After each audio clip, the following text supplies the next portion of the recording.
Caribbean leaders. Choose America or China. You can't have both. Is the Caribbean caught in the middle of a new Cold War? Donald Trump has reportedly sent a clear warning to Caribbean leaders. Either stand with America or risk losing U.S. support by deepening ties with China. As tensions between Washington and Beijing escalate, the Caribbean has become a key battleground for influence. With billions of dollars in Chinese investments pouring into the region and the U.S. looking to reassert control, Trump's message is loud and clear. Choose wisely. This isn't just a political showdown. It's about economic survival, national security, and the future of the Caribbean. With China building ports, highways, and energy projects in several nations, the U.S. sees a direct threat to its dominance in the Western Hemisphere.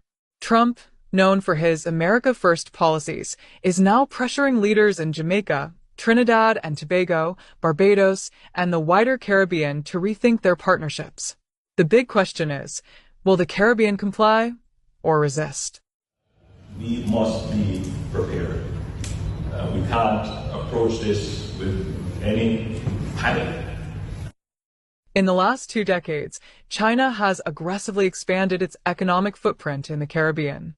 From the Baha Mar Resort in the Bahamas to highways in Jamaica and port expansions in Trinidad, Beijing has been pouring billions into infrastructure projects across the region. Unlike the United States, China offers easy access loans with low interest rates, often requiring no political conditions.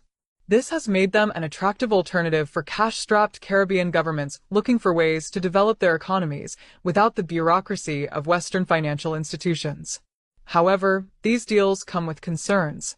Many of these loans are structured under China's debt diplomacy model, where if a country is unable to repay, Beijing can take control of strategic assets.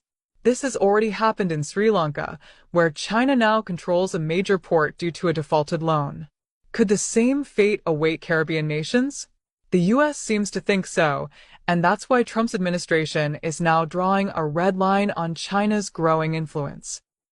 China and Caribbean countries have a long tradition of friendly exchanges. Our diplomatic relations are roughly as old as CARICOM.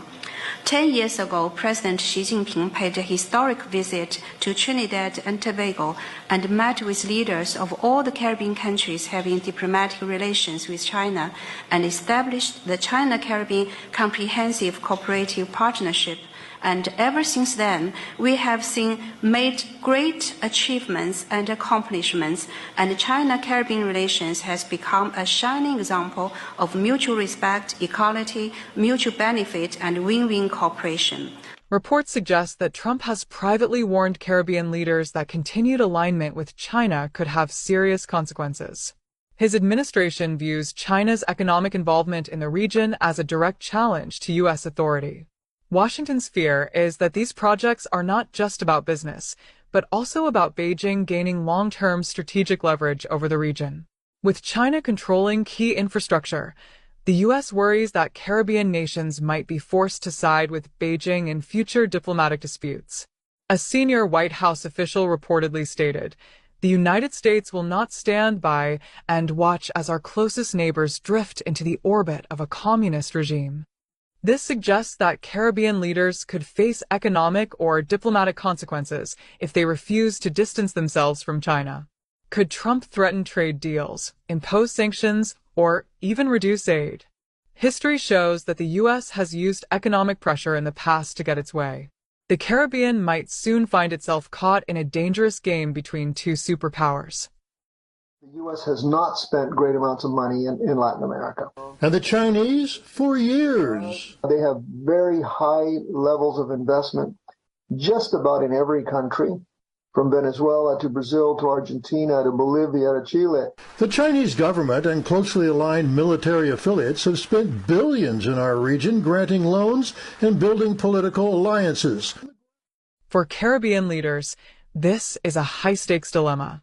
On one hand, China has provided much-needed financial support, helping to fund roads, hospitals, and energy projects without the political conditions often attached to Western aid. On the other hand, the U.S. remains the Caribbean's largest trading partner, the main source of remittances and a key ally in security and regional stability.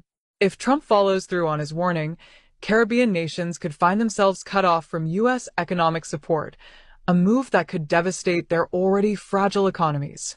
At the same time, China's investments come with long-term obligations. If Caribbean nations cannot repay their debts, they risk handing over key assets to Beijing, leading to a loss of sovereignty. This is not just an economic decision, it's a geopolitical one. If the region chooses China, it risks angering the U.S. If it aligns with America, it may lose access to critical funding from Beijing.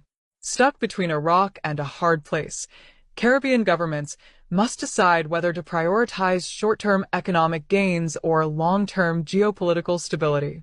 So, what happens next? Will Caribbean leaders comply with Trump's warning and distance themselves from China? Or will they continue to pursue Beijing's financial backing despite the risks? The coming months will be crucial in determining how this power struggle unfolds. Some governments may attempt a delicate balancing act, maintaining strong ties with both powers without fully committing to either. Others may be forced to choose a side if economic or diplomatic pressure from the U.S. intensifies. If Trump is serious about confronting China's influence, we could see major policy shifts, potential trade restrictions, diplomatic efforts to counter China's presence, or even increased military presence in the region. On the flip side, Beijing is unlikely to back down, meaning the Caribbean could become an even bigger battleground in this new Cold War. One thing is certain, this fight for influence is far from over, and Caribbean nations must tread carefully to avoid being collateral damage in a global power struggle. This battle between superpowers is heating up fast. Should Caribbean nations bow to Trump's pressure and cut ties with China? Or should they continue to take Beijing's money and risk U.S. retaliation? What would you do if you were a Caribbean leader? Let us know in the comments below. And if you want more updates on Caribbean politics, global affairs, and breaking news, hit that subscribe button and turn on notifications.